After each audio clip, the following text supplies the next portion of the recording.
ભાગ 42 હાઈકોર્ટ રજૂ કરવાનો જો મિત્રો મારા વિડીયો જો આપને ગમતા હોય તો લાઇક શેર સબસ્ક્રાઇબ કરજો, મેક્સિમમ બધા લોકો લાભ ઉઠાવી શકે માટે. ચલો, ભાગ 42 હાઈકોર્ટની જોગવાઈ છે આર્ટિકલ 214 થી 231 ભાગ 6 ની અંદર હાઈકોર્ટની જોગવાઈ આપેલી છે. ચલો, મૂવિંગ ટુવર્ડ્સ મેઇન સ્લાઇડ. ઉચ્ચ ન્યાયાલય મતલબ હાઈકોર્ટ.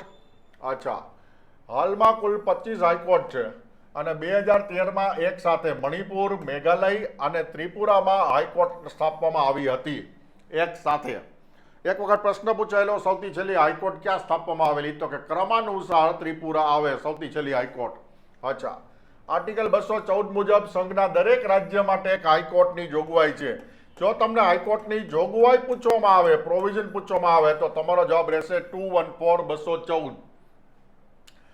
આર્ટિકલ 231 અને 7મા બંધારણીય સુધારા મુજબ 2 અથવા 2 થી વધુ રાજ્યો અથવા 2 કે તેથી વધુ રાજ્યો અને કેન્દ્ર શાસિત પ્રદેશો વચ્ચે સંયુક્ત હાઈકોર્ટની જોગવાઈ 231 ખૂબ જ જરૂરી છે. વિદ્યાર્થી મિત્રો, આ એક વખત પૂછાઈ ગયેલો છે પ્રશ્ન કે સંયુક્ત હાઈકોર્ટની જોગવાઈ કયા આર્ટિકલમાં 231 મુજબ છે.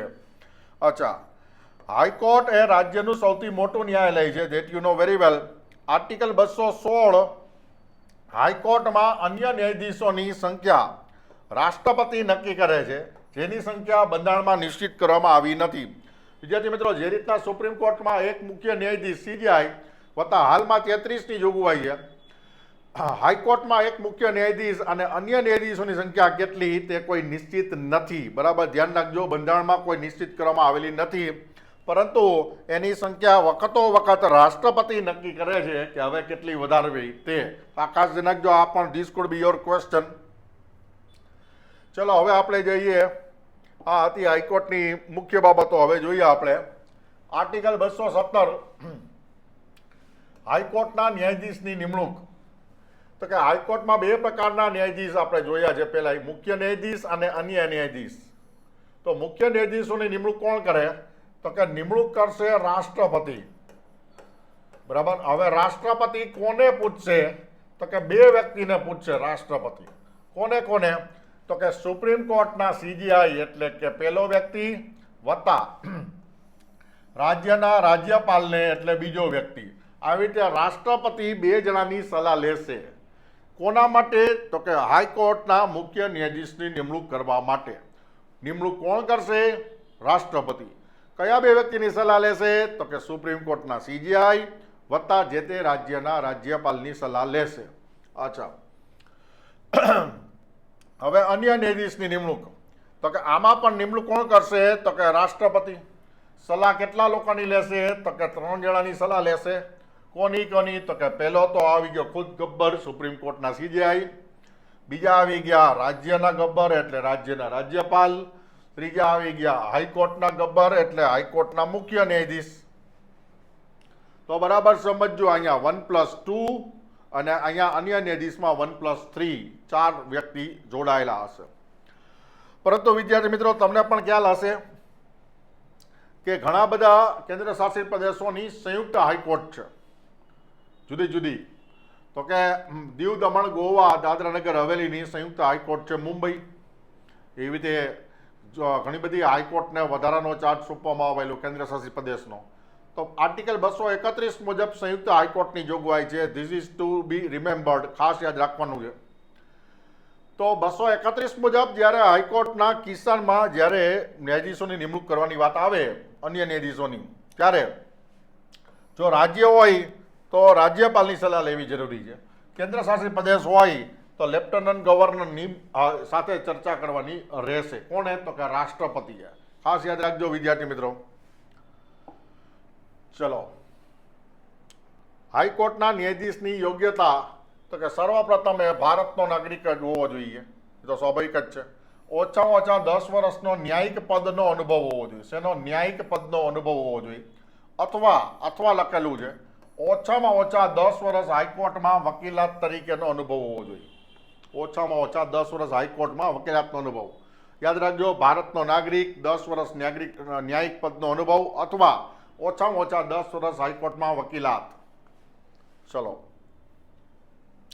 હવે જોઈએ આર્ટિકલ 217 હાઈકોર્ટમાં ન્યાયાધીશોનો કાર્યકાળ તો કે મુખ્ય અને અન્ય ન્યાયાધીશોનો 62 વર્ષ સુધી 62 વર્ષની ઉંમર સુધી એ પદ પર સ્થાપિત રહી શકશે.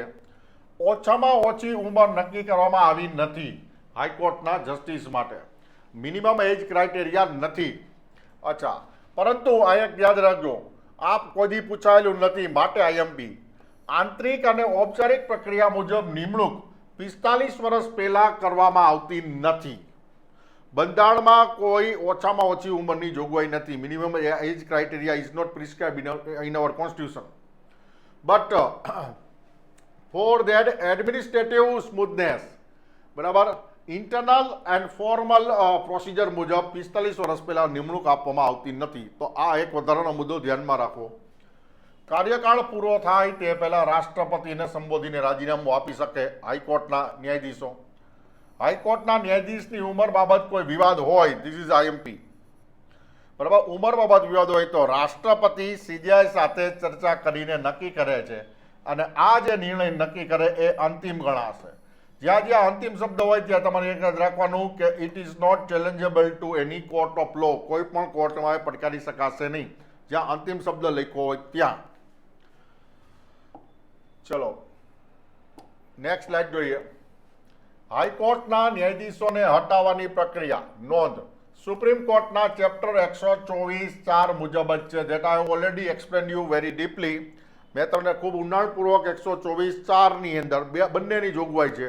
હાઈકોર્ટના ન્યાયાધીશ અને સુપ્રીમ કોર્ટના ન્યાયાધીશ બંનેને 124(4) મુજબ હટાવી શકાય. 7 પગલાની આખી પ્રોસિજર છે. That I already you explained in my previous video.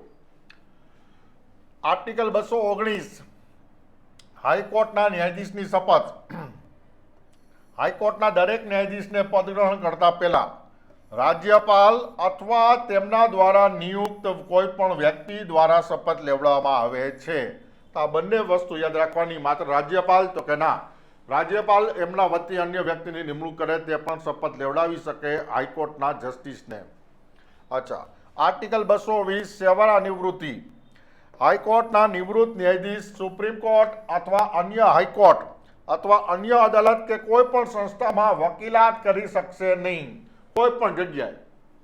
પછી એ હાઈકોર્ટ હોય, સુપ્રીમ કોર્ટ હોય કે નીચલી અદાલત હોય, ટ્રિબ્યુનલ હોય કે કોઈ પણ સંસ્થા હોય અન્ય, બરાબર, એ લોકો વકીલાત કરી શકશે નહીં. ચલો, આર્ટિકલ 221 પગાર અને ભથ્થા. તો પગાર અને ભથ્થામાં મેં આપને કીધેલું, બરાબર સમજજો. અહીંયા મોસ્ટ આઈએમપી પોઈન્ટ છે, આ કન્ફ્યુઝિંગ છે વિદ્યાર્થી મિત્રો, યાદ રાખજો. પગાર રાજ્યની સંચિત નિધિમાંથી. કોની? તો કે રાજ્યની સંચિત નિધિમાંથી પગાર. પેન્શન ભારતની સંચિત નિધિમાંથી થાય છે. પેન્શન ક્યાંથી? તો કે ભારતની સંચિત નિધિમાંથી. અને પગાર કોણ નક્કી કરે છે? તો કે પગાર સંસદ નક્કી કરશે. કોનો? હાઈકોર્ટના જસ્ટિસનો. તો આ 3 વસ્તુ એક યાદ રાખજો. પગાર રાજ્યની સંચિત નિધિમાંથી, પેન્શન છે એ ભારતની સંચિત નિધિમાંથી, અને નક્કી કોણ કરશે? તો કે સંસદ નક્કી કરશે. નાઉ મૂવિંગ ટુવર્ડ્સ આર્ટિકલ 222.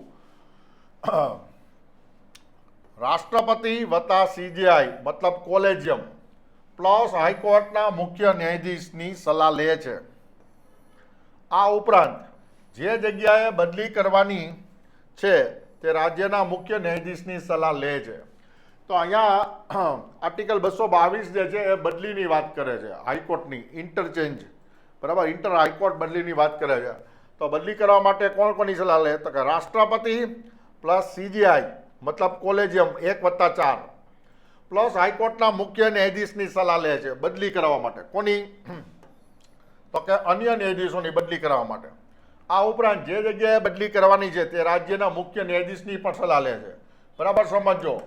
બદલી કોણ કરે? તો કે રાષ્ટ્રપતિ. રાષ્ટ્રપતિ કોની સલાહ લેશે? તો કે સીજીઆઈ પ્લસ 4 ન્યાયાધીશ, એટલે આને આપણે કોલેજિયમ કહેશું, બરાબર. અને પ્લસ જે રાજ્યમાં એમને અન્ય રાજ્યની અંદર જ્યાં બદલી કરવાની છે જે રાજ્યમાં, બરાબર, તે રાજ્યના જે મુખ્ય ન્યાયાધીશ છે, બરાબર, તેમની પણ સલાહ લેવાની એમ કે છે આ બદલી કરવા માટે. તો એક ધ્યાન રાખજો આ ખાસ. ચલો, તો વિદ્યાર્થી મિત્રો, આ હતી હાઈકોર્ટ વિશેની બાબતો. હવે આપણે હાઈકોર્ટના ક્ષેત્રાધિકાર જોશું આપણે જુદા જુદા, કે જે સુપ્રીમ કોર્ટના 7 હતા અને હાઈકોર્ટના 8 હતા. વિદ્યાર્થી મિત્રો, લાઇક શેર સબસ્ક્રાઇબ કરતા રહેજો. જો આપ અહીં સુધી વિડીયો જોતા હોય તો તમને તમારામાં રસ છે તેવું સાબિત થાય છે. ઓકે, ધન્યવાદ. જય હિન્દ.